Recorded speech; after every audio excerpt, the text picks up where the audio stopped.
the depth of the lake and the ripples and the beautiful reflection of the glacier reminds me of the story of inner life.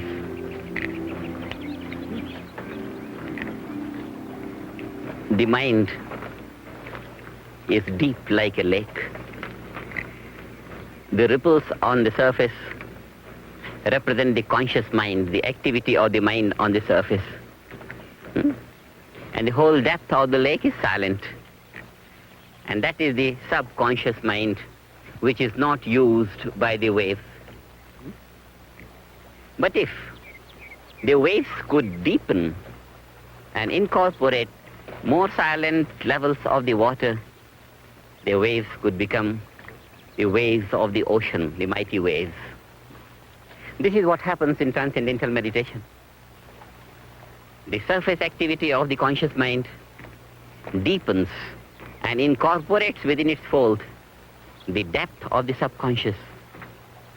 And with practice, nothing remains subconscious. The whole subconscious becomes conscious, and a man starts using full potential of the mind. And the reflection of the glacier on the water is like the impression of the objects that the mind perceives. And as long as the mind is not capable of maintaining its essential nature, which is bliss consciousness, so long the mind gets imprinted by the perceptions of the objects, and this is called the bondage of the mind. The mind loses bliss consciousness and gains the joy of the reflections of the world, the joy of the relative order, losing the bliss of the absolute, eternal being. When the mind is not capable of maintaining its essential nature, the bliss consciousness, and is overshadowed by the reflections of the object of perception, then only the object remains and the subject as if becomes annihilated. This annihilation of the subjective nature within is a great loss. It's a loss of eternal bliss at the cost of temporary joys.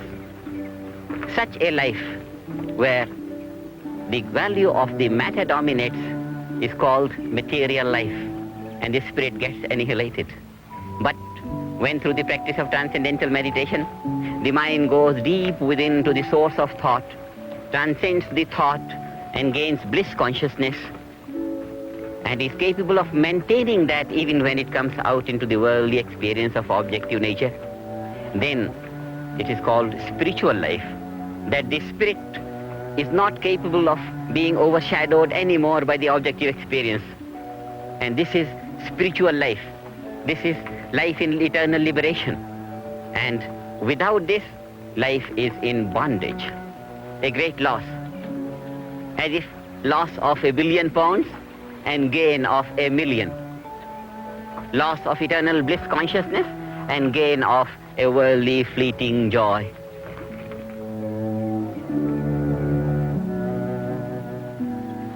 The vision of the lake brings about a great teaching of spiritual life.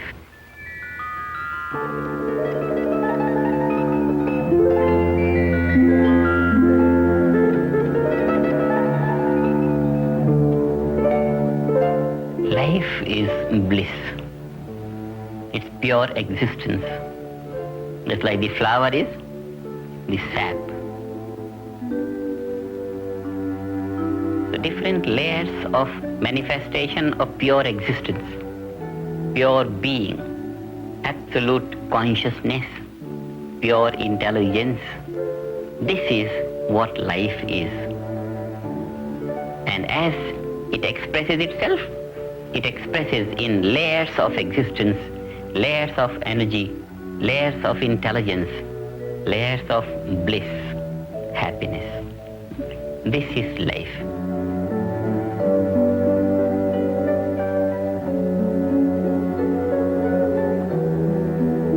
See all this beautiful nature.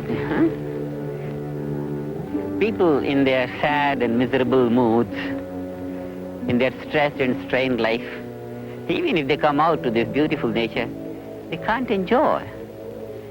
What is needed is the bliss out of transcendental meditation, the joy, the happy mood. If all the population of the people could practice transcendental meditation, they'll enjoy all this nature to the maximum. We are going to create a society free from suffering and stress and strain, and then really the gift of God on earth, such pretty nature, will be enjoyed by everyone.